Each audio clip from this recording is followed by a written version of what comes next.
మనతో పాటు ఎర్రబెల్లి సతీశ్రావు ఉన్నారు, మాట్లాడించే ప్రయత్నం చేద్దాం. అన్న, ఎట్లా చూస్తారు నీట్ పేపర్ కోసం పోరాటం చేస్తా ఉంది బీఆర్ఎస్? భారత ప్రభుత్వం బాధ్యతగా వ్యవహరించలేదు. 22 లక్షల మంది ఎగ్జామ్ రాసినప్పుడు ఎంత బాధ్యత వ్యవహరించాల్సి ఉండే.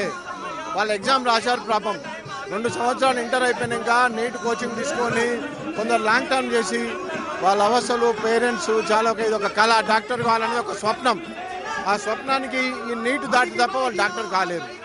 కాబట్టి వాళ్ళు ప్రెషర్లో చదువుకొని నీట్గా ఎగ్జామ్ రాసి వస్తే వీళ్ళు ఎగ్జామ్ అయిపోయినాక నెల రోజులకి మళ్ళీ రీ ఎగ్జామ్ పెడతాం, పేపర్ లీక్ అయిందని చెప్పారు. అంటే బాధ్యత రహితంగా వ్యవహరించి 22 లక్షల పైచిలుకు విద్యార్థులను ఆగం చేసింది భారత ప్రభుత్వం. దాని మీద సరి అయిన బాధ్యత వ్యవహారం చేయలేదు. ఎందుకు లీక్ అయింది, ఎక్కడ లీక్ అయింది, దాని మీద ఒక సిబిఐ చేయడమా, దాని బాధ్యతగా కన్సల్టింగ్ ఎడ్యుకేషన్ సెంట్రల్ మినిస్టర్ను రిజైన్ చేపేయడమా, ఏది చేయక అంట 22 లక్షల మందితోటి మళ్ళీ రీ ఎగ్జామ్ పెట్టారు, రీ ఎగ్జామ్ రాశారు. ఈ గ్యాప్లో కొంతమంది పిల్లలు మనోవేదనతో చనిపోయారు, కొంతమంది టెన్షన్లో క్వాలిఫై కాలేదు. నానా అవసరాలు ఇబ్బందులు పడుతుంటే భారత ప్రభుత్వం యాక్షన్ సరిగా చేయక దాని మీద జంజీ యువత యాక్షన్ తీసుకున్నారు.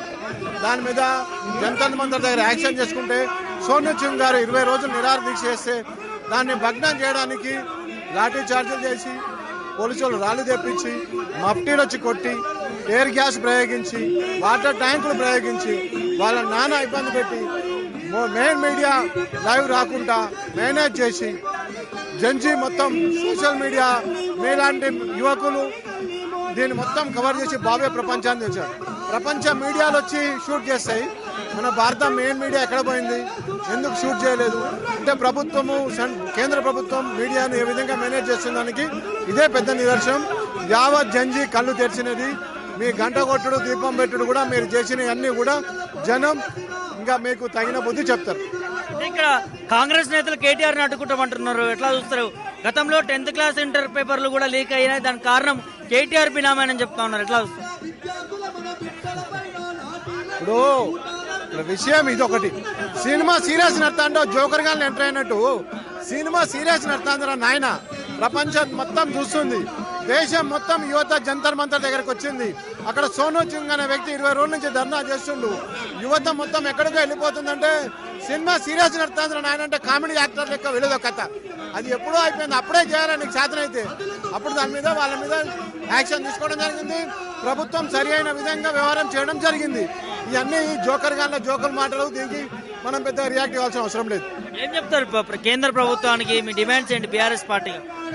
అయ్యా, మీరు చేసిన మోసము, మీరు చేసే మేనేజ్మెంటు, మీడియా మేనేజ్మెంటు, మీరు ఈడీలు సిబిఐలు పెట్టుకొని ఎవరు మాట్లాడితే వాళ్ళని తొక్కడము, రాజకీయంగా బెదిరియడము, ఒక ప్రజాస్వామ్యం కాకుండా ఒక రాజరిక వ్యవస్థలో మీరు నడపడము, ఇదంతా యువతకు తెలిసింది.